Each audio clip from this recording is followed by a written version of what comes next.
ছাত্র জনতার আন্দোলনে আহত নিহতদের জন্য উজাড় করা ভালোবাসা দিয়ে যাচ্ছে দেশবাসী। এই সুযোগ কাজে লাগাতে অবাক ঘটনা ঘটিয়েছেন এক নারী। বিচ্ছেদ হয়ে যাওয়া স্বামীকে আন্দোলনে নিহত দাবি করে আশুলিয়া থানায় মামলা করেছেন, তাও আবার 130 জনের নামে।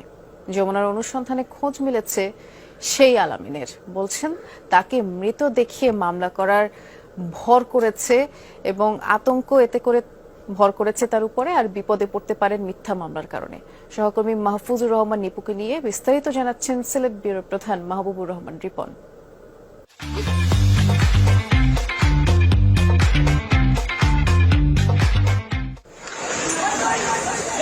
জুলাই আগস্টের আন্দোলনে হত্যাযজ্ঞ চলে আশুলিয়া এলাকায়। সেখানে নিহতদের একজনের পরিচয় ছিল অজানা। ওই অজ্ঞাত ব্যক্তিকে স্বামী আলামিন বলে দাবি করেন কুলসুম নামের এক নারী। হত্যা মামলা করেন সাবেক প্রধানমন্ত্রী শেখ হাসিনা সহ 130 জনের বিরুদ্ধে, যা আশুলিয়া থানায় এজাহারভুক্ত হয় 8 নভেম্বর। স্বামী হত্যার বিচার চেয়ে মামলা করলেও কুলসুমের আচরণ ছিল সন্দেহজনক। অভিযোগ ওঠে কারো কারো কাছ থেকে টাকা চেয়ে আসামির তালিকা থেকে নাম কাটানোর প্রস্তাবের। বিষয়টি অনুসন্ধানের এক পর্যায়ে র্যাবের সহযোগিতায় মিলে আল আমিনের ভাইয়ের খোঁজ। আমার ভাইয়ের কথা জিজ্ঞেস করার পর আমি বললাম যে ভাই যেখানে থাকুক আমার ভাই তো সেফ আছে। আর ওনারা বলতেছে হ্যাঁ, ওর সেফটাই দরকার আমাদের। বেরিয়ে আসতে থাকে আসল ঘটনা। জুলাই থেকে আগস্টের মাঝামাঝি পর্যন্ত আল আমিন এবং স্ত্রী কুলসুম ছিলেন সিলেটে। আমরা যখন আন্দোলন শুরু হয়, আন্দোলনের শুরু থেকে শেষ পর্যন্ত আমরা জুরিতে আসছিলাম। জুরিতে আমি ওইখানে কাজ করি, আমার বাসা আছে, ওইখানেই আসছিলাম। আমরা একটা পারিবারিক ঝামেলার কারণে রাগারাগি হয় ওর সাথে, ওর বাড়িতে চলে যায়।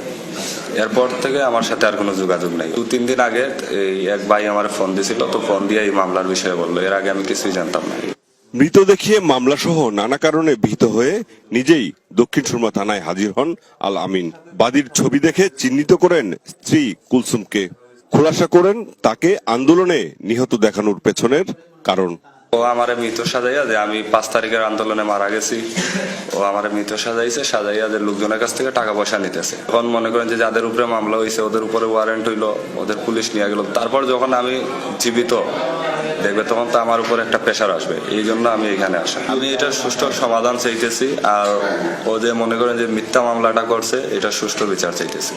জীবিত ছেলেকে মৃত দেখিয়ে মামলার ঘটনায় হতবাক আল আমিনের বাবা। আমার ছেলে মারা যায়নি, আমার ছেলে জীবিত। এখন তুমি যে মানুষগুলোর নামে কেস করলে, এটা কি ঠিক করলে? মিথ্যা কেস একটা দিয়ে আমার ছেলেরে হয়রানি করলে। এ বিষয়ে মামলার বাদী কুলসুমের সঙ্গে কথা বলা সম্ভব হয়নি। শেষ খবর পর্যন্ত তিনি নিরাপদ হেফাজতে ছিলেন। পুরো বিষয়টি এখন দেখছে আশুলিয়া থানা পুলিশ। মাহবুবুর রহমান রিপন, যমুনা নিউজ, সিলেট।